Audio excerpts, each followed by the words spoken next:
ओम शांति। आज 12 जुलाई के बाबा के महावाक्यों का वरदान है कि सागर के तले में जाकर अनुभवी रूपी रत्न प्राप्त करने वाले सदा समर्थ आत्मा भव। तो बाबा हमें आज समर्थ आत्मा भव का वरदान दे रहे हैं।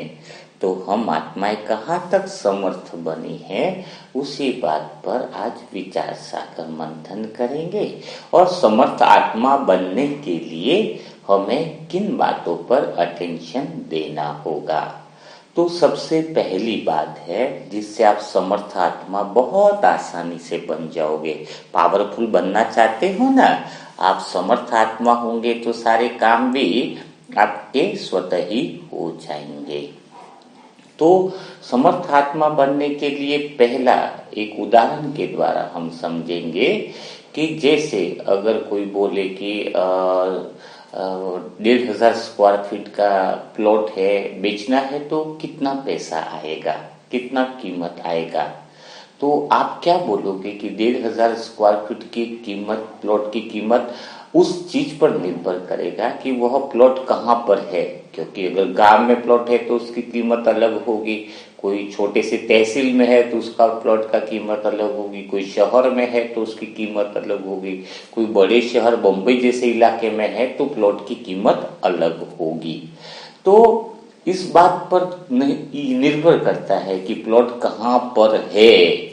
तो आप समर्थ आत्मा तभी बनोगे जब आपका मन कौन सी जगह पर रहता है, इसके आधार पर आपकी आत्मा की वैल्यू डिसाइड होगी, आपके मन की वैल्यू डिसाइड होगी। आपका मन छोटे गांव शहरों में अर्थ है कि लोगों में ही फंसा पड़ा है, दिन भर व्यर्थ के कामों में ही उलझा पड़ा है। आपका मन जो है वो दुनिया के लोभ लालच और धन के अंदर ही जा रहा है। तो फिर आपके मन का वैल्यू भी उसी आधार पर डिसाइड होगा। लेकिन अगर आपका मन भगवान की याद में है, लगा हुआ है, भगवान के साथ सर्व संबंधों में लगा हुआ है, भगवान के महावाक्यों को सुनने में और पढ़ने में अगर आपका मन लगा हुआ है तो आप दुनिया में इतने मूल्यवान हो जाओगे, उस प्लॉट की कीमत इतनी हो जाएगी कि मानो आसमान छूने वाली, यानी आपकी कीमत इतनी बढ़ जाएगी कि किसी को खरीदने की हिम्मत तक भी ना हो सके, है ना। आप अनमोल बन जाओगे।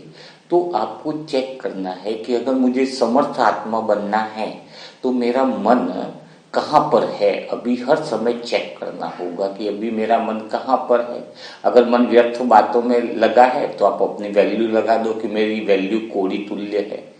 आपका मन भगवान की याद में लगा हुआ है तो आप समझ लो कि आप हीरे तुल्य बन रहे हो, आपकी कीमत बहुत अच्छी है, समर्थ आत्मा हो। तो कोई चीज तब डिसाइड होती है कि वह जगह कहाँ पर है, तो आपका मन कहाँ पर है। तो दिन भर में आप हर घंटे में एक नियम बना लो कि मैं हर घंटे चेक करूं और अपने आप को नंबर दूं कि मेरी वैल्यू क्या है। 100 नंबर का एक मार्क्स तैयार कर लो, ठीक है। अगर आप बिल्कुल एक घंटे में आप चेक कर लो तो फिर स्थिति बहुत ज्यादा बदल जाएगी और अटेंशन आ जाएगा कि मुझे अपने मन को वहां पर रखना है जहां पर उसकी कीमत बहुत गुना ज्यादा हो, और वो सबसे ऊंची जगह तो भगवान के पास ही है। तो पहली बात क्लियर हो गई कि समर्थ आत्मा बनने के लिए आपके मन को चेक करना है कहाँ पर है। दूसरी जो बात है उसको भी बहुत ज्यादा अटेंशन रखना होगा समर्थ आत्मा बनने के लिए, वह है कि आप दिन भर में मेहनत कहाँ पे करते हो। यह भी बहुत इंपॉर्टेंट बात है। मेहनत तो कर रहे हो, मेहनत से कभी रिजल्ट्स नहीं मिलते हैं। इस बात को बहुत अच्छे से अंदर से बुद्धि बैठा लो। दिन भर में आप कुछ भी कर रहे हो, मुरली पढ़ रहे हो, दिन भर में थोड़ा योग भी कर रहे हो, कितनी भी मेहनत कर रहे हो, इतने साल से मेहनत कर रहे हो, रिजल्ट आए क्या? प्रैक्टिकल में देखो इतने गहरे रिजल्ट तो कुछ आए नहीं आपके साथ, है ना। तो इसका कारण क्या है, इसको समझना होगा। तो क्या बुद्धि में बात बैठा नहीं है कि मेहनत करने से रिजल्ट्स नहीं आते हैं। जैसे उदाहरण के लिए एक व्यक्ति प्राइवेट स्कूल में पढ़ा रहा है, एक व्यक्ति जो है वह गवर्नमेंट स्कूल में पढ़ा रहा है। है ना। तो एक व्यक्ति जो गवर्नमेंट स्कूल में पढ़ा रहा है, काम वही कर रहा है, 2 और 2 4 ही होंगे गवर्नमेंट स्कूल में, प्राइवेट स्कूल वाला भी 2 और 2 4 ही पढ़ा रहा है। लेकिन गवर्नमेंट स्कूल में जो वो पढ़ा रहा है, 1 महीने होते उसको 80,000 70,000 की सैलरी मिल रही है। प्राइवेट स्कूल वाले को वही मेहनत का 10,000 15,000 उसको मिल रहा है। तो मेहनत तो दोनों बराबर कर रहे हैं, लेकिन मेहनत कहाँ पर कर रहे हैं, है ना, इसका बहुत ज्यादा महत्व है ना। मेहनत कहाँ पर हो रही है उसके आधार पर जीवन की सफलता निर्भर होती है। तो हमें दूसरी चीज में ध्यान रखना है कि हमारी मेहनत किस में हुई है। आप दिन भर मुरली सुनते जा रहे हो, दिन भर मुरली पढ़ते जा रहे हो, उदाहरण दे रहा हूं, तो वह मेहनत आपकी व्यर्थ है, बिल्कुल व्यर्थ है, कोई काम की नहीं है। जो बात थोड़ा कड़वी होगी लेकिन सच्चाई के साथ होगी। तो आज के वरदान में बाबा ने क्या कहा है कि एक ज्ञान की मुख्य पॉइंट का अभ्यास करो। तो जब आप मुरली सुनने का पढ़ने की मेहनत कर रहे हो, लेकिन एक आत्मा ब्राह्मण आत्मा ऐसी है जो मुरली की पॉइंट में गहराई में जाने का अभ्यास कर रही है, उसकी भी मेहनत है। मुरली, ये 2 आत्मा, एक आत्मा मुरली सुनने में और पढ़ने में पूरी मेहनत लगा रही है, दिन में 10 बार लगा रही है, और एक आत्मा मुरली की एक पॉइंट लेकर गहराई में जाने की मेहनत कर रही है। अब आप डिसाइड करो कि आपकी मेहनत कहां पर हो रही है। अगर मुरली की पॉइंट की गहराई में जाने की मेहनत हो रही है, कोई सी भी ज्ञान पॉइंट उठाओ, जैसे कि आज वरदान में भी बोला है बाबा ने, तो उसकी अगर गहराई में जाने के लिए आपकी मेहनत हो रही है तो आपकी मेहनत सफल है, आपके अंदर बहुत बड़ा परिवर्तन आएगा। तो अभी आप अपने आप से पूछिए, अगर ईमानदारी से पूछोगे तो इतने साल से आप मुरली सुन रहे थे, सब कुछ कर रहे थे, लेकिन जो भी आत्माएं 4-5 महीने से या जो भी रेगुलर टिकी हुई हैं, जो भी आत्माएं रेगुलर टिकी हुई हैं, तो उनकी मुरली मंथन की अगर वो गहराई में जा रहे हैं, पॉइंटों को समझ रहे हैं, तो उनकी मेहनत जो है वो सही दिशा में होने के कारण आप आत्माएं अनुभव कर रहे होंगे कि 4-6 महीने में आपके अंदर बहुत बड़ा बदलाव आ रहा है, बहुत बड़ा चेंज आ रहा होगा, ऐसा मेरा दिल कहता है। और आप आत्माओं के अनुभवों से भी मुझे लगता है कि सभी आत्माएं लिखती हैं कि अभी 4 महीने में 6 महीने में हमारे अंदर बहुत बड़ा बदलाव आया। तो बदलाव क्या आया, अन्य बहुत सारी ब्राह्मण आत्माएं वो भी तो मेहनत कर रहे हैं, लेकिन इस ग्रुप में जो आत्माएं मेहनत कर रहे हैं वो एक सही दिशा में कर रहे हैं। अपना पुरुषार्थ सही दिशा में लगाने से रिजल्ट बहुत अच्छे मिल रहे हैं। मेहनत करना इंपॉर्टेंट नहीं है, मेहनत कौन सी जगह पे कर रहे हैं, कहां पर कर रहे हैं, उसका इंपॉर्टेंट है। एक गली में भी बहुत अच्छा डांस कर रहा है व्यक्ति, इतना अच्छा डांस करता है तो गली मोहल्ले वाले ताली बजा रहे हैं, बहुत बोले भाई तूने तो जबरदस्त डांस कर दिया है। और वही डांस, इतना अच्छा डांस किया है तो उसको मिल कुछ नहीं रहा। वही डांस अंबानी की पार्टी में कर लिया तो अंबानी क्या कर रहा है, 2 लाख ले दे, 10 लाख दे देता, 50 लाख दे देता है। तो डांस वही है, क्वालिटी वही है। तो यस बात पे भी डिपेंड है कि कहां पर एक्ट कर रहा है, परफॉर्मेंस तो वही है। और वही तो जीवन में कामयाबी भी वो तभी मिलती है कि जब आप ये देखो कि मैं कहां पर हूं और मेरी मेहनत कहां पर मैं कर रहा हूं, जहां पर आपकी वैल्यू ज्यादा है ना। तो आपका अटेंशन जो है वो एक तो होना चाहिए मेहनत में कि मुरली मंथन में होना चाहिए, और दूसरा सबसे बड़ा अटेंशन आपका होना चाहिए कमेंट्री में। जो भी बाबा की अभी अलग अलग आपको अभ्यास कराए जाते हैं, अलग अलग आपको मेहनत कराई जाती है, तो अलग अलग वीडियो से आपके पीछे इसलिए मेहनत की जाती है कि आपका पुरुषार्थ बढ़े, आपकी मेहनत सही दिशा में लगे। तो जितनी अच्छी कमेंट्रियां आप जल्दी से जल्दी सुनोगे, अधिक से अधिक सुनोगे, तो आपके वैल्यू बहुत ज्यादा बढ़ जाएगी, आपकी मेहनत है ना सफल हो जाएगी, है ना। ज्ञान में खाली मुरली की पॉइंट की गहराई में जाओ, बाकी कोई चीजें सुननी नहीं है। मैं तो कहता हूं और कोई वीडियो भी नहीं सुनने हैं, क्योंकि वो मेहनत भी आपकी फोकट जा रही है। अगर मुरली की कमेंट, इसके बाद जो कमेंट्री आपकी दोस्त और सर्व संबंधों की होती है, उनकी कमेंट्री अधिक से अधिक सुनोगे तो आपके हिसाब किताब पूरे हो जाएंगे। बाबा की याद करने से तो हिसाब किताब पूरे होते हैं। तो जितना हो सके मुरली की गहराई में कर लिया और दूसरी मेहनत कर लो अधिक से अधिक कमेंट्रियां सुनने की। एक महीने में ऐसा बांध लो कि मैं पूरी कमेंट्रियां सुनती रहूंगी।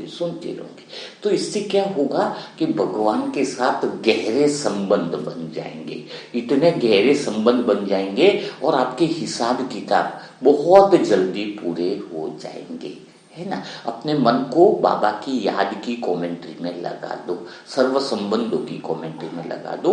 और आज मैं आत्मा जितनी भी कमेंट्रियां मुरली मंथन की रही हैं और दूसरी कमेंट्रियां हैं वो टास्क ग्रुप में एक साथ आज अपलोड कर देने वाला हूँ व्हाट्सएप पर। तो व्हाट्सएप पे पर्सनली सबको मिल जाएगी, टास्क ग्रुप में सबको मिल जाएंगी। तो आपको अभ्यास करने में बड़ा मजा आएगा, पूरी मुरली सुनने की जरूरत नहीं पड़ेगी, आपको वो कमेंट्री ही सुनने को मिलेगी। और कुछ और कमेंट्री अभी आज आपको 100% अपलोड होके मिल जाएगी, ताकि आपको यह पता चले कि आपको अभ्यास कहाँ पर करना है। तो दूसरी चीज भी आपको समर्थ आत्मा बनने के लिए जो है वह आपको समझ में आ गई होगी। तीसरी चीज जो है वो समर्थ आत्मा बनने के लिए बहुत ज्यादा इम्पोर्टेंट है। और तीसरा पॉइंट है कि सतयुग में मन कैसा था उसको समझना होगा, और सतयुग में मन और शरीर कैसा था उसको समझना होगा, और कलयुग में मन और शरीर कैसा है उसको समझना होगा। जिसने इस बात को समझ लिया वह हमेशा समर्थ आत्मा बना हुआ रहेगा, उस आत्मा के आगे विघ्न टिक नहीं सकते हैं। तो सतयुग में ज्यादातर मन साइलेंस में था, खुशी में था, मन मौन में था। सतयुग में मन ऐसा उच्चतम अवस्था में था। लेकिन सतयुग में मन का अर्थ था मौन, है, बहुत गहरी शांति में रहता था। समझ में आया। और द्वापर युग और कलयुग में मन का अर्थ क्या है, मना करने वाला मन। सतयुग द्वापर युग और कलयुग में कैसा मन बन गया है, मना करने वाला। मना किस चीज में करता है, हर अच्छे काम के लिए द्वापर युग और कलयुग में मन मना करता है। क्या चीज के लिए मना करता है, अमृत वेला में उठेंगे मन मना कर देगा। समोसा वगैरह खा रहे हैं, बोले ये छोड़ना होगा, दिन भर में सात्विक भोजन में रहना पड़ेगा, मन मना करेगा, है ना। मन को बोलेंगे मुरली मंथन की गहराई वाली कमेंट्रियां सुनते, मन मना करेगा। तो द्वापर युग और कलयुग में जो मन है वह सदैव अच्छे काम के लिए मना करेगा, अच्छे काम के लिए सदा मना करेगा। यह बात आपके अंदर पक्की होनी चाहिए।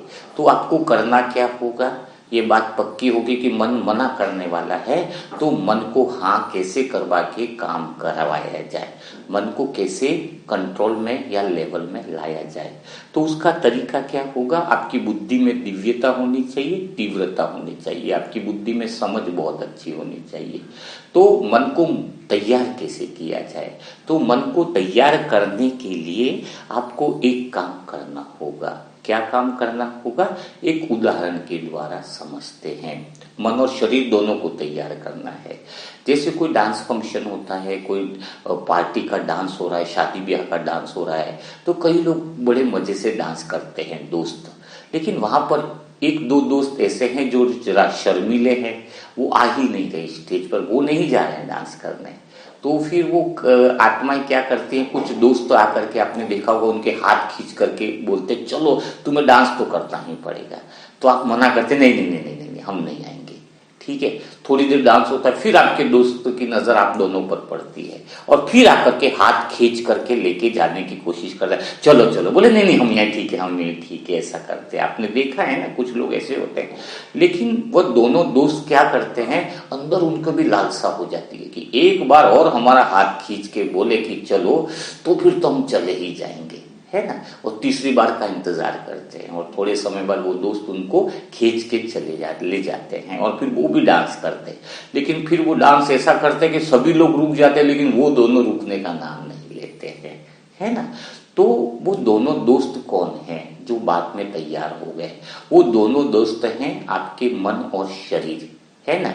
ये दोनों दोस्त हैं। आपकी बुद्धि को इन दोनों को तैयार करने के लिए 1 2 बार 3 बार खींचना पड़ेगा। हैं कि चलो आ जाओ, चलो आ जाओ, अमृत वेला कर लो, अमृत वेला कर लो, ये कर लो, वो कर लो, है ना। ऐसा 2-3 बार जब आप खींचोगे तो फिर मन इतना प्रेम में डूब जाएगा, आपके आह्वान में डूब जाएगा कि मन और शरीर पूरी श्रीमतों की पालना करने के लिए राजी हो जाएंगे। तो 2-3 बार तो आपको थोड़ा सा अपनी तरफ से, अपनी दिव्यता से, दिव्य बुद्धि से उनको अभ्यास में लाना होगा। उनको जब तुम अभ्यास में लाओगे तो वो क्या होगा, बहुत जल्दी आपके उस रंग और ढंग में बदल जाएंगे। यानी कुल मिलाकर के क्या हुआ कि वह चेंज होने लग जाएंगे, है ना। तो यह आपको काम करना होगा कि मन हमेशा अच्छे काम के लिए मना करेगा, तो मन और शरीर को मनाने के लिए, अच्छे काम में मनाने के लिए आपको बार बार इनवाइट करना है उस काम को करवाने के लिए। आपकी बुद्धि से तुम्हें बुद्धि का यूज करना है, ठीक है। यह बात आपको अच्छे से समझ में आ गई होगी। अब समर्थ आत्मा बनने के लिए एक चौथा जो पॉइंट है उसको भी आपको अटेंशन में लेना होगा। चौथा पॉइंट है, आपको समर्थ आत्मा बनने के लिए अपनी हैबिट को सुधारना होगा, अपनी आदतों को परिवर्तन लाना होगा, अपनी आदतों में बदलाव लाना होगा। तो अपनी आदतें में बदलाव कैसे आएगा, है ना। तो बदलाव लाने का तरीका क्या है ना।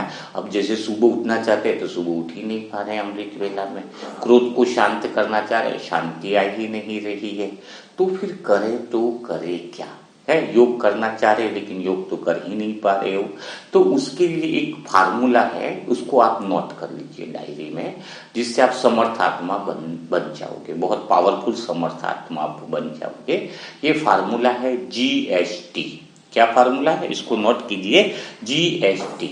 तो जैसे ही आपको आदत बदलनी है, कौन सी आदत बदलनी है, आपको आदत बदलनी है कि भाई मैं योग अच्छा करूं, है मैं 2-2 घंटा 3-3 घंटा योग करूं, आपका दिल कर रहा है और आप कर नहीं पा रहे, तो GST अमृत वेला नहीं कर पाए। तो पहला G का अर्थ है कि लालच देनी होगी, ग्रीडी यानी लालच देना।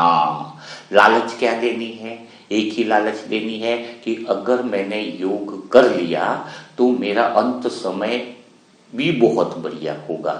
योग अगर मैंने कर लिया तो मेरे हिसाब किताब इतने जल्दी पूरे होंगे कि मुझे शरीर से सड़ना नहीं पड़ेगा, लोगों की गालियां नहीं खाने पड़ेगी, लोगों के द्वारा मेरे हिसाब किताब में झगड़े नहीं होंगे, मेरा मान अपमान नहीं होगा, है। आप लालच दो, ग्रीड, अपने आप को बोलो कि अमृत वेला में मैं नहीं उठा तो सतयुग त्रेतायुग में जो 2500 का सुख मिलने वाला है, अच्छी पोस्ट का, वो मुझे नहीं मिलेगा, है। अगर मैं उठ गया तो मुझे वो सुख मिलेगा, मैं आनंद में रहूंगा, भगवान की मैं नजर में आ जाऊंगा, मेरी वैल्यू बढ़ जाएगी। अगर मैंने अधिक से अधिक योग किया तो भगवान के साथ गहरा संबंध बनने से मैं हिसाब किताबों से मुक्त हो जाऊंगा, मैं माया के प्रपंचों से मुक्त हो जाऊंगा, मेरे को माया की तकलीफ नहीं होगी, मैं 108 में आने वाली आत्मा बन जाऊंगा। तो पहला हो गया जी यानी ग्रीड यानी लालच देना, यानी फायदा जो है उस बात का, अमृत वेला में उठने से आपका क्या फायदा होगा, आत्मा एनर्जेटिक बन जाएगी, मन शक्तिशाली बन जाएगा, पूरा दिन अच्छा जाएगा, भगवान सुबह से साथ में होने से पूरे दिन में साथ होने की गारंटी मिल जाएगी, व्यर्थ बातों से बच जाऊंगा, रुके हुए काम पूरे हो जाएंगे। तो यह ग्रीड का फार्मूला है कि पहले अपने आप को तैयार करना है हैबिट बदलने के लिए, लालच देने का फार्मूला। GST में पहला जी है ग्रीड यानी लालच देना। दूसरा है एस मीन्स क्या है, स्लैप मीन्स आपको सजा देनी है, तालियां थप्पड़ मारना है क्या थप्पड़ मारना है? तो एस स्लैप मीन्स थप्पड़ मारना मीन्स आप घर में बोल दो कि भाई मुझे शांति लानी थी, क्रोध मेरे को बहुत आता था, तो मुझे शांति लानी थी, तो मैंने क्या किया, मैंने सबको बोल दिया कि कोई अगर मुझे गुस्सा दिलाएगा तो मैं उसको 50 रुपया दूंगा, ठीक है। यह मैंने कंडीशन रख ली थी घर में, बहुत ही ऑनेस्टी के साथ बता रहा हूँ। तो जब 50, ये ज्यादा दी थी, 5-7 दिन तक किया था मैंने। तो अब जो भी कोई मुझे गुस्सा दिलाता फैमिली में कोई, तो मैं उसको 50 रुपया दे देता था, क्योंकि मैंने पनिशमेंट किया था, अपने आप को पनिशमेंट दिया कि 50 रुपया दिला, तो मुझे अटेंशन रहता था कि मुझे शांति में रहना है ना। मेरे को जब मुझे शांति में ही रहना है, बच्चे कोई तुम्हें गुस्सा दिला रहे हैं तो क्यों लाओगे? जब तुमने नियम लिया है कि शांति में रहना ही है तो रहना ही है ना, अपना मूल स्वभाव में रहना है तो रहना ही है। अमृत वेला में मैं नहीं उठ पाऊँ तो एक जगह बहुत अच्छी बात है, जब मैं छोटे से रूम में दूसरे ब्रह्मा कुमार भाई थे और दूसरे एक दोस्त था वो रहता था, तो मैंने उसको बोला कि अगर मैं अमृत वेला में 4 बजे न उठूं तो तुम मुझे जोर से चाटा लगा देना। अब वो तो खुन्नस खाया हुआ, उसको तो ऐसा मौका मिला 4 बजे ये भाई नहीं उठा तो मैं उसको तमाचा मारूंगा क्योंकि इसने तो बोला हुआ ही है। अब मैं बराबर उठता था लेकिन एक बार नहीं उठा तो तमाचा मारा।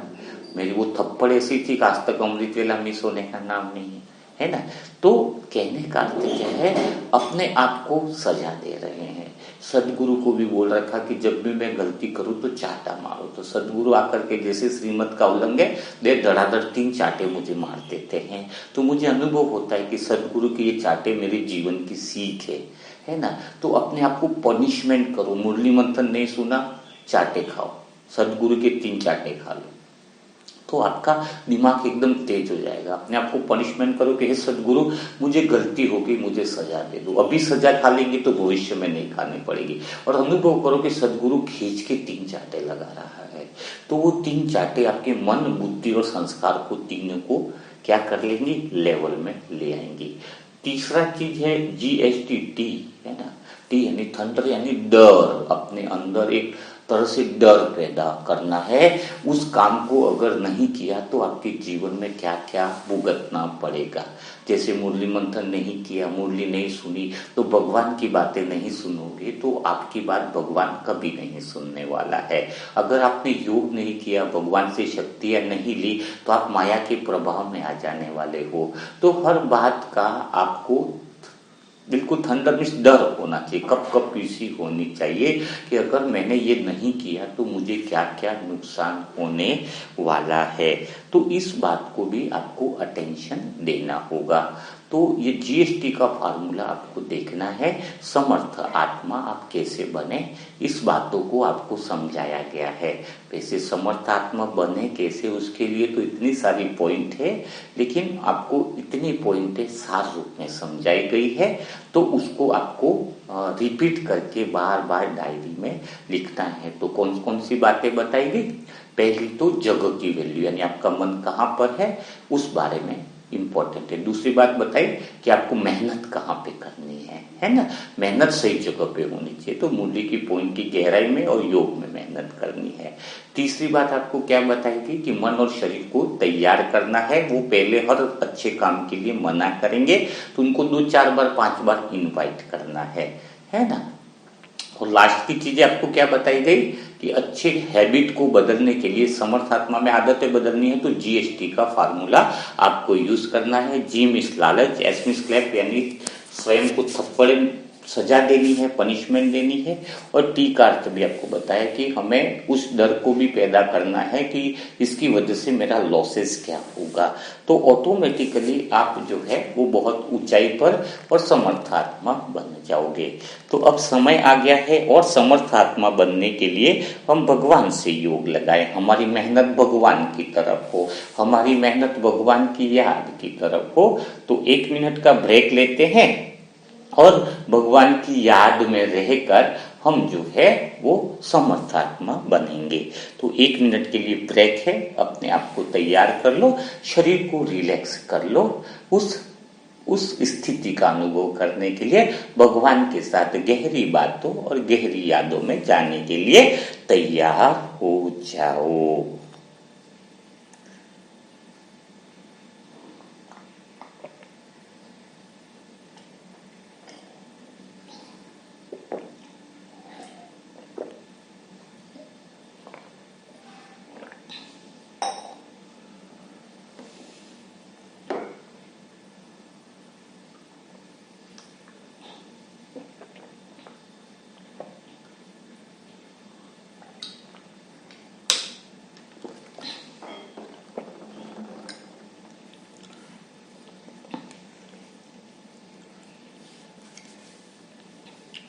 तो आप सभी आत्माएं, है ना, तो आप सभी आत्माएं तैयार होंगी योग की अनुभूति करने के लिए, है ना, योग की गहराई में जाने के लिए, आत्मा को समर्थ आत्मा बनाने के लिए आप पूरी तरीके से तैयार हो, क्योंकि आपका मन अभी उसी जगह लगने वाला है जहां पर उसकी वैल्यू होगी। तो मन को व्यर्थ बातों से परे आप ले जा रहे हो, पुरानी दुनिया संबंधों से भी पार ले जा रहे हो, जिससे आपकी वैल्यू बहुत बहुत ऊंची हो जाए। अब आप गहराई से शांति से बैठकर मनन चिंतन कर रहे हो कि आप अपने मन को या फिर आज किसके पास लेकर के जाएं जिससे आपको गहराई से अनुभव हो। आपके दिल में ख्याल आ रहा है कि दोस्त को बुलाऊं, तो याद आ रहा है दोस्त के साथ तो कल ही मूवी देखी थी। फिर सदगुरु की याद आती है तो आपको स्मृति आती है कि सदगुरु के लिए तो 2 ही दिन हुए हैं पार्टी करी थी।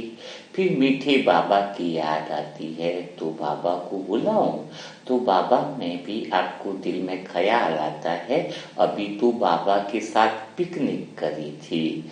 तो बड़े भाई का ख्याल आता है तो बड़े भाई ही तो सदगुरु की पार्टी में लेकर गया था। तो आपके दिल में ऐसे ऐसे विचार आ रहे हैं कि आज मैं क्या कुछ नया करूं, कौन से मेरे संबंध को याद करूं जिससे आज का दिन मेरा नया बन जाए, कुछ नया हो जाए। तभी आपके अंदर ख्याल आता है, आपके अंदर आनंद का ख्याल आता है कि आज मैं पूरा दिन टीचर के साथ बिताऊंगी। आपका ख्याल बहुत ऊंचा है क्योंकि अभी तक आपने टीचर से तो मिलते रहते हो, लेकिन पूरा दिन का समय टीचर के साथ कभी नहीं बिताया है। ऐसी बातें सोचते हुए आपका मन बड़ा खुशी, आनंद और प्रेम से भरपूर हो जाता है। ऐसा लगता है कि आपका मन सबसे ऊंची अवस्था में है, सबसे ऊंची सोच रख रहा है, ऊंचा मार्गदर्शन आपको मिलने वाला है। तो आप अपना राइट हैंड हृदय पर रखते हो और टीचर का आह्वान करते हो मीठे बाबा को टीचर के रूप में। जैसे ही राइट हैंड आप हृदय पर रखते हो, टीचर से आप बोलते हो, हे मेरे प्यारे शिक्षक, हे मेरे प्यारे टीचर, आज मैं आत्मा पूरा दिन आपके साथ बिताना चाहती हूँ। जल्दी से आप मेरे पास आ जाओ और आज मेरे ज्ञान का ऐसा नेत्र खोल दो कि मुझे सृष्टि के आदि मध्य अंत की पूरी तरीके से नॉलेज हो जाए।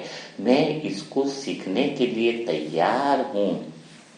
आपकी बात सुनकर टीचर की आवाज आपके कानों में पड़ती है कि मैं तैयार हूँ मेरे प्यारे से शिष्य को ज्ञान का नेत्र खुलने के लिए। ज्ञान का नेत्र जैसे ही तुम्हारा खुल जाएगा तो तुम्हें नई दुनिया के साक्षात्कार हो जाएंगे। तो आप तैयार हो? शिष्य को के रूप में टीचर आपसे पूछ रहा है और आपका मन आनंदित हो रहा है, आपका मन बहुत प्रेम से भरपूर हो रहा है। तो टीचर आपसे कह रहे हैं तो फिर तैयार हो जाओ यहाँ पर क्लासरूम में आने के लिए, वतन के क्लासरूम में आने के लिए तैयार हो जाओ।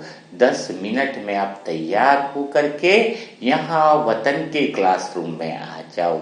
आश्रम के क्लासरूम में बहुत देख लिया है, लेकिन वतन के क्लासरूम में आ जाओ। मैं आपको लेने के लिए आपकी छत पर आ रहा हूँ। और 10 मिनट में आने की बात सुनकर आपका मन बहुत आनंद से भरपूर हो गया है कि आज तो कुछ नया आपको मिलने वाला है। स्वयं टीचर आपको लेने के लिए आ रहा है। क्या पता कैसे ज्ञान का नेत्र खुलने पर कैसा कैसा अनुभव होने वाला है। आपका मन रोमांच से भरपूर होता जा रहा है। जैसे ही 2 मिनट बीतते हैं आपका मन और आनंद से भरपूर हो रहा है। आपका मन उमंग उत्साह से भरपूर हो रहा है, ज्ञान रत्नों से भरपूर हो रहा है और आपके मन की शांति 1000 गुना बढ़ती जा रही है।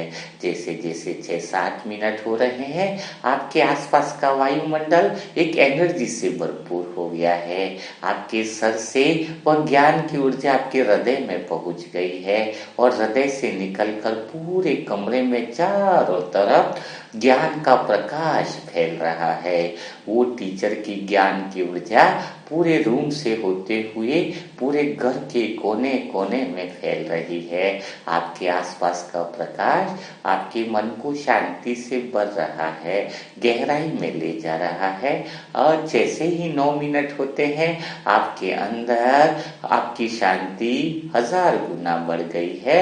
आप दिव्य प्रकाश के घेरे में आ चुके हो। मेरे शब्द आपको और गहराई में लेकर के जा रहे हैं। आपका पूरा ध्यान मेरे शब्दों के एहसास पर है। आपका पूरा टेंशन अपने आप को ऊंचा बनाने पर है। आपकी एकाग्रता बहुत बहुत ऊंची है और जैसे ही 10 मिनट होते हैं आप छत की तरफ आगे बढ़ते हो। जैसे ही छत की तरफ आगे बढ़ते हो वहां पर टीचर की दिव्य रोशनी में नहाए हुए टीचर वहां पर प्रकट हो जाते हैं। टीचर कोई पुष्पक विमान से नहीं आते हैं, उनके पास तो ज्ञान की इतनी पावर है कि सेकंड में तुम्हें ऐसे ही संकल्प से ही वहां पर पहुंच जाते हैं। और टीचर जैसे ही सामने आते हैं आप उनका नमन करते हो, दिल से आभार व्यक्त करते हो। जैसे एक शिष्य और टीचर का मिलन होता है, आपके हृदय में टीचर के प्रति बहुत प्रेम और नम्रता और आदर का भाव है। जिस टीचर ने आपको इतने सारे ज्ञान रतन दिए, आपके हृदय में ज्ञान का प्रकाश फैलाया, आपके मन के अंदर अंधकार को दूर किया, वह टीचर आज आपके सामने खड़ा है। दिव्य रोशनी के ज्ञान के प्रकाश में टीचर चमक रहा है। टीचर के हाथ में अपना हाथ रखते हो तो आपके अंदर मानो हृदय में ज्ञान का कमल खिल गया है। आपके अंदर वह कमल का फूल की सारी सुगंध, ज्ञान की सुगंध पूरे गली मोहल्ले में होते हुए पूरे विश्व तक पहुंच रही है। इतना सुंदर शिष्य को पाकर टीचर भी बड़ा प्रसन्न हो जाता है, बड़ा आनंदित हो जाता है। अब टीचर आपको हाथ पकड़ करके एक संकल्प में वतन में लेकर के चला जाता है और वतन में बहुत बड़ा क्लासरूम बना हुआ है। एक स्पेशल क्लासरूम है जहां पर टीचर आज आपको ज्ञान का नेत्र खुलने की विधि बता रहे हैं। आप बड़े उमंग उत्साह में हो कि आज तो टीचर मेरा ज्ञान का नेत्र संपूर्ण रूप से खोल देने वाले हैं और आप उस क्लासरूम में पहुंच गए हो जिसकी विशेष स्टूडेंट के लिए ही वहां पर एंट्रीड है। तो टीचर ने आपको सबसे प्यारा स्टूडेंट माना है, आपका दिल से सम्मान करता है। आपकी मुरली मंथन सभी तरह के टास्क करने से टीचर की सदा सदा आपके ऊपर नजर बनी हुई थी। आप धीरे धीरे दोनों के कदम उस क्लासरूम में की तरफ बढ़ते हैं। बहुत बड़ा हॉल है, बहुत बड़ा क्लासरूम है जहां पर बहुत बड़ी दिव्यता की रोशनी है, ज्ञान के प्रकाश की रोशनी है। वहां जैसे ही अंदर प्रवेश करते हो आपको टीचर सामने बैठा देता है। बहुत बड़ी आरामदायक कुर्सी है, बहुत पावरफुल कुर्सी है। उस कुर्सी का नाम है ज्ञान के रत्न तीसरा नेत्र खुलने वाली कुर्सी। यह बहुत नायाब कुर्सी को देखकर आपका मन प्रसन्न हो जाता है। टीचर आगे की तरफ खड़ा है, उनके आगे बहुत बड़ा दिव्य लेजर का पर्दा लगा हुआ है। टीचर आज आपको अलग ही तरह की पढ़ाई पढ़ाने वाला है, बहुत मज़ेदार प्रैक्टिकल पढ़ाई कराने वाला है। और टीचर आपको बोलता है इस ज्ञान के नेत्र की कुर्सी पर बैठे जाओ। और वह टीचर आपसे पूछता है आप क्या देखना चाहते हो, आप अपने पिछले जन्म देखने चाहते हो कि तरसठ जन्म आपने कहाँ कहाँ पर लिए, क्या ज्ञान के नेत्र से यह देखना चाहते हो कि आपने सतयुग में जीवन कैसा जिया, या फिर ज्ञान के नेत्र से यह परम धाम का दर्शन करना चाहते हो जो अपनी आत्माओं का असली घर है। आपसे पूछा जाता है, आप कुछ देर के लिए विचार करते हो और आप कहते हो टीचर से कि मुझे सतयुग के दर्शन करा दो, सतयुग में मेरा जीवन कैसा होने वाला है, सतयुग में मैं आत्मा कैसे रहने वाली हूँ, मुझ आत्मा का शरीर कैसा होगा, तो सतयुग में कैसा होगा। तो टीचर आपके सर पर हाथ रख देते हैं, आपका ज्ञान का नेत्र खुलने लगता है, आप बिल्कुल तैयार हो, आपका उमंग उत्साह बहुत बड़ा हुआ है, आपका मन बिल्कुल अटेंशन में है। यही वो मौका है जब आप सतयुग के दर्शन कर पाओगे, यही तो वो मौका है जिसके द्वारा आप सतयुग का अनुभव कर पाओगे। तो भला आपका ध्यान एकाग्र क्यों नहीं होगा। जिस समय का आप इंतजार कर रहे थे, जिस घड़ी का इंतजार कर रहे थे, वो घड़ी अभी आ चुकी है। तो आपका मन तो बहुत शांति से बैठ गया है, मन का मौन हो गया है। इस घड़ी में आपके मन के विचार कहीं नहीं जा रहे हैं, आप पूरी तरीके से वतन में ज्ञान के नेत्र की कुर्सी पर बैठे हुए हो, उस गहरे अनुभव की तैयारी में लग गए हो जो सतयुग के दर्शन कराने वाला है। आपका मन पूरी तरीके से शांत है, आपका पूरा ध्यान मेरे शब्दों पर है, मेरे शब्द आपके टीचर के साथ गहरे अनुभव में ले जा रहे हैं, मेरे हर शब्द हर वाक्य आपको सतयुग के दृश्य दिखाने वाले हैं। आपका पूरा ध्यान मेरे शब्दों पर है। अब सतयुग के सीन चालू होते हैं, टीचर पर्दे को स्टार्ट करता है और सतयुग के अनुभव को दिखाता है कि सतयुग में आपका जीवन कैसा होगा। आप बड़े ही प्यार से उस पर्दे की गहराई में जा रहे हो। अचानक सेकंड में जैसे ही कुर्सी पर स्विच बजा, आप सतयुग में पहुंच गए हो। आप सामने सतयुग के अपने जीवन को देख रहे हो। सतयुग बहुत सुंदर है, चारों तरफ की जो हरियाली है वह देखने लायक ही बनती है। सतयुग में आपकी लाइफ स्टाइल कैसी होगी वह पहला कॉलम टीचर आपको दिखा रहे हैं। आप बहुत गहरे और दिव्यता के अंदर डूबते जा रहे हो। तो सतयुग में आप देख रहे हो कि आपका शरीर बहुत ही दिव्य है, इतना दिव्य है कि पूछो मत। टीचर आपको बता रहे देखो आपका शरीर कितना दिव्य है। इतना दिव्य शरीर इसलिए कहा जाता है क्योंकि दिव्यता होने के कारण ही आपको देवता कहा जाता है।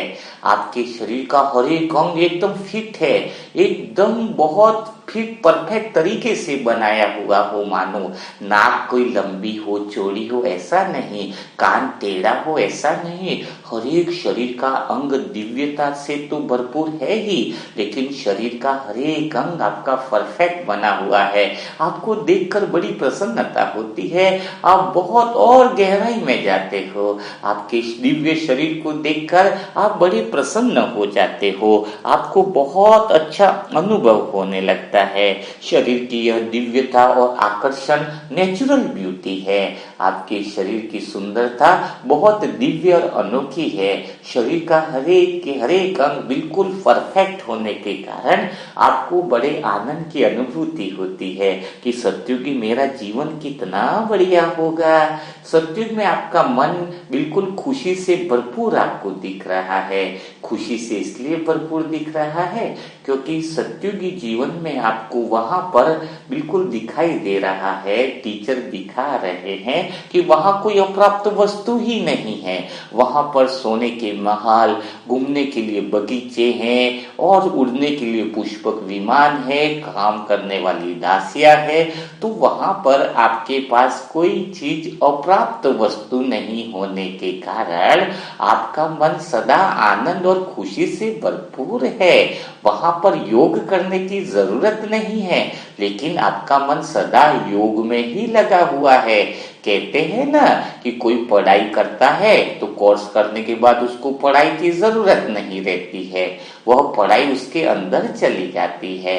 आपने जो ज्ञान योग की पढ़ाई करी, अब पढ़ाई की सत्य में जरूरत ही नहीं रही ज्ञान योग की, वह ज्ञान योग तो आपके अंदर समा गया है।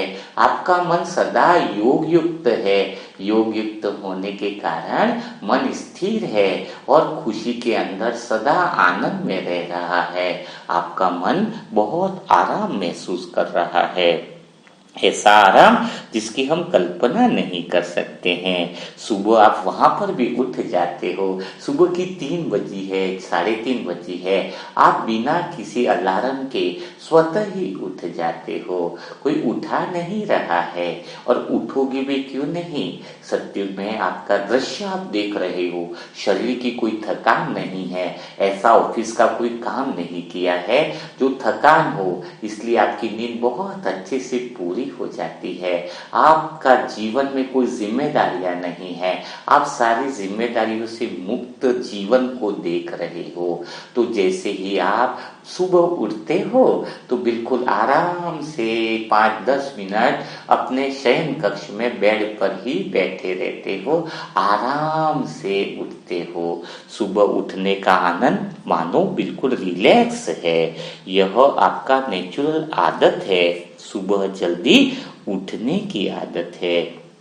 उठते ही आप थोड़े टाइम के बाद तैयार होने लगते हो। तैयार भी इसलिए होते हो क्योंकि अब आपको बाहर सैर करने जाने हैं, घूमने जाना है। और आप जैसे ही तैयार वहां पर होते हो, बाहर निकलते हो। बाहर निकलते ही वायु में वृक्ष के पत्ते ऐसे हिलते हैं जैसे कि मानो मधुर आवाज कह रहे हों। वहां आप देख रहे हो पत्ते बहुत ही अलग हैं, वृक्ष के पत्ते ऐसे नहीं हिल रहे हैं, ऐसे हिल रहे हैं मानो मधुर संगीत बजा रहे हों। पंछियां भी वहां पर काव काव की आवाजें नहीं हैं, पंछियों की ऐसी मधुर आवाज है जो आपके कानों को बहुत कर्ण प्रिय लग रही है, आपको बहुत आनंद आ रहा है। पक्षियों की मधुर आवाज मानो मधुर संगीत को बजा रही है, आपका मन बहुत प्रसन्नता का अनुभव कर रहा है। महल से बाहर निकलते ही ऐसी पंछियों की आवाज सुनकर आपका मन बहुत बहुत आनंदित हो रहा है।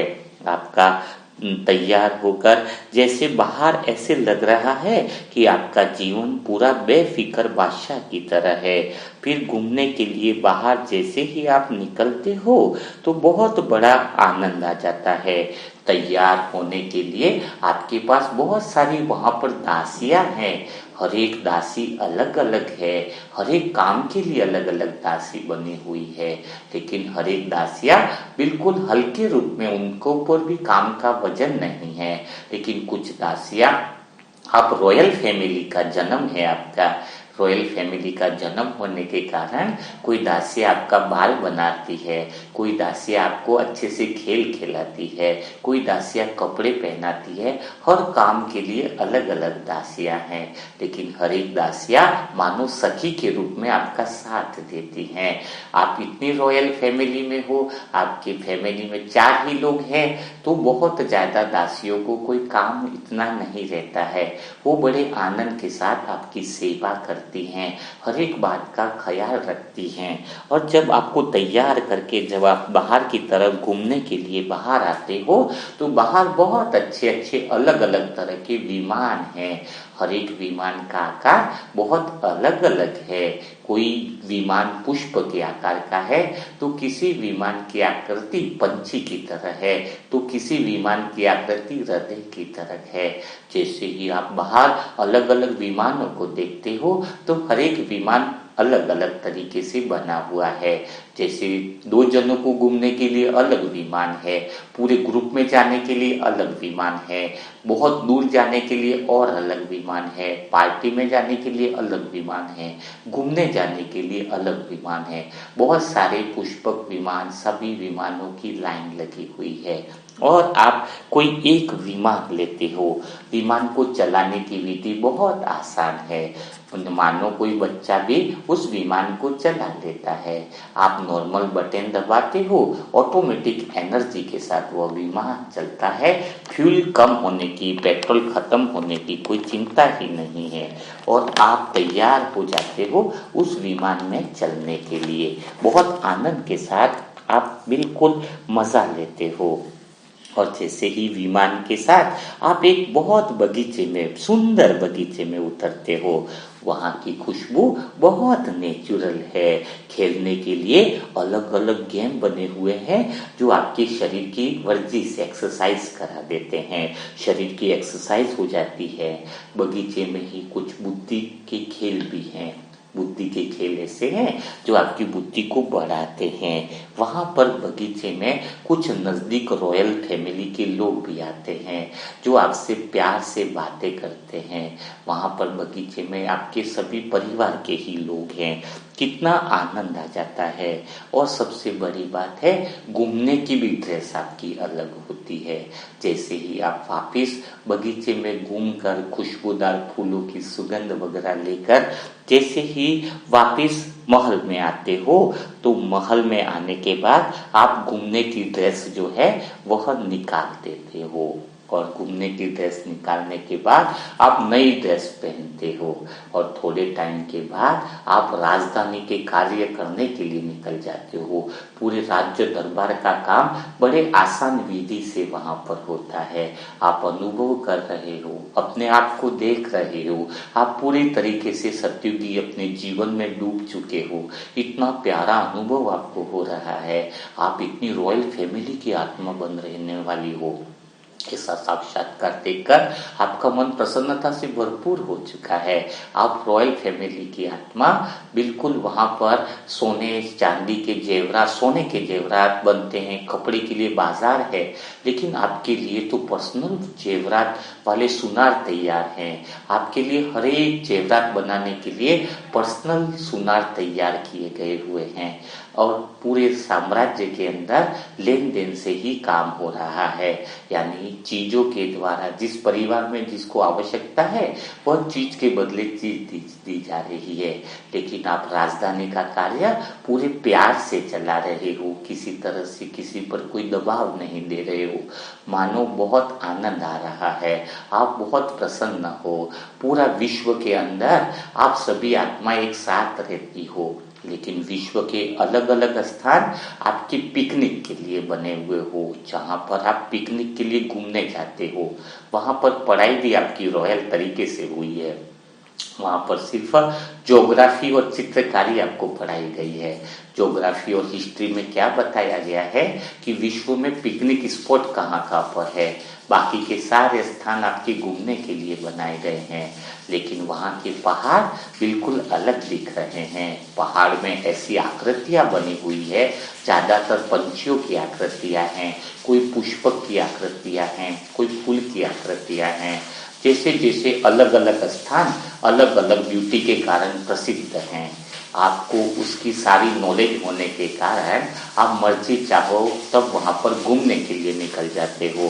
पानी के फव्वारे बहने लगते हैं, झरने एकदम से बहते हैं। झरने की आवाज इतनी मधुर होती है कि बहुत आप आनंद से भरपूर हो जाते हो। सोचो कितना सुंदर दृश्य है। वहाँ की नेचुरल ब्यूटी ज़्यादा है, यानी पहाड़ की सारी डिज़ाइनें अलग अलग तरीके से बनी हुई है। वहाँ पर टोटल जो सिस्टम है उसका आधार ही क्या है, वहाँ सिस्टम का आधार ही प्रेम है। उस प्रेम की गहराई में आप डूब गए हो। अपने आप को सत्युगी जीवन के पूर्णतया आप अनुभव कर रहे हो। इतने गहरे अनुभवों को देखकर आप बड़े प्रसन्न होते हो। आप रॉयल फैमिली में जा रहे हो। रॉयल फैमिली की लाइफ को आपने देख लिया है। उस राज्य दरबार को, उस महल को देखा है जिसके अंदर ऐसे झूमर लगे हुए हैं जिसकी दिव्य रोशनी पूरे महल में घूम रही है। आप इतने बड़े महल के राजकुमार हो। हो, सोचो आपका जीवन कितना ऊंचा है, आपकी सेवा के लिए इतनी सारी दासियां हैं, आपका रॉयल कुल में रॉयल फैमिलियों से संबंध है, आपका मन सदा के लिए खुश और प्रसन्न है, आप सदा सुखी रहने वाली आत्माओं की लिस्ट में हो, आप सदा ऊंचा पद पाने वाले की लिस्ट में हो। सतयुग के वो बगीचे के दृश्य, पंछियों की मधुर आवाज, अलग अलग पहाड़ों के सीन आपके मन को उत्साहित कर रहे हैं। वो पुष्पक विमान से बगीचे में घूमना, बगीचे में उतरना, दासियों द्वारा आपके ड्रेस को तैयार करना, ये सारे सुंदर अनुभवों में आप खो जाते हो। उस कुर्सी पर बैठे बैठे गहरे अनुभवों में खो जाते हो।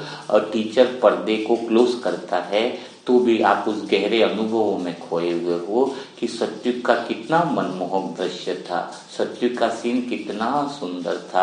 आपने अपने दिव्य जन्म के साक्षात्कार कर लिए, आपने आने वाले जीवन का साक्षात्कार कर लिया। आने वाले सतयुगी जीवन को देखकर पुरानी दुनिया को आप पूरी तरीके से भूल गए हो।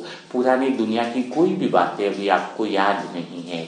चाहते हो पुरानी दुनिया को याद करने की ट्राई कर रहे हो, लेकिन आप ट्राई करने पर भी आप याद नहीं कर पा रहे हो। ट्राई करने पर भी आपको कोई सगे संबंधी याद नहीं आ रहे हैं। ट्राई करने पर भी पुरानी दुनिया आपको याद नहीं आ रही है। आप पूरी तरीके से सतयुग के अनुभवों में खो चुके हो, बिल्कुल गहराई में डूब चुके हो, एक दिव्य अनुभव में डूब चुके हो। सतयुगी जीवन इतना प्यारा लग रहा है, वहाँ के सुख, वहाँ की पवित्रता का ताज, वहाँ बगीचों में घूमना बार बार आपको याद आ रहा है। बार बार आपका ड्रेस बदलना, सुनहरी ड्रेस पहना, बार बार वहाँ की दासियां आपकी सेवा में लगी हुई हैं, उस दिव्य परिवार के सीन आपको याद आ रहे हैं। न चाहते हो भी उस गहरे अनुभव से आप बाहर नहीं निकल पा रहे हो।